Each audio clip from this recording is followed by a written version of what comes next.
আমরা মুখে মুখে বলি, ইসরায়েলের বিরুদ্ধে বিভিন্ন স্লোগান তুলি, বিভিন্ন কথাবার্তা বলি, কিন্তু আসলে কি মন থেকে সেটা তাদেরকে ঘৃণা করতে পারি নাই।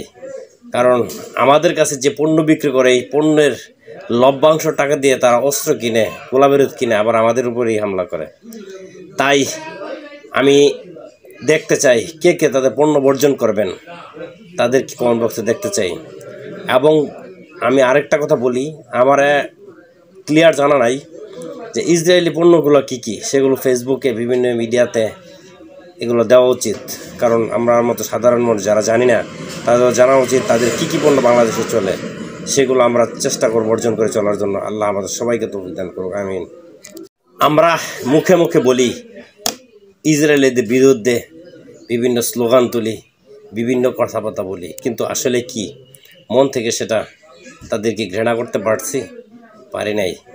কারণ আমাদের কাছে যে পণ্য বিক্রি করে, এই পণ্যের লভ্যাংশ টাকা দিয়ে তারা অস্ত্র কিনে, গোলাবারুদ কিনে, আবার আমাদের উপরেই হামলা করে।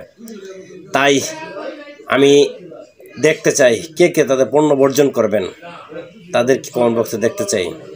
এবং আমি আরেকটা কথা বলি, আমার ক্লিয়ার জানা নাই যে ইসরায়েলি পণ্যগুলো কী কী, সেগুলো ফেসবুকে বিভিন্ন মিডিয়াতে এগুলো দেওয়া উচিত।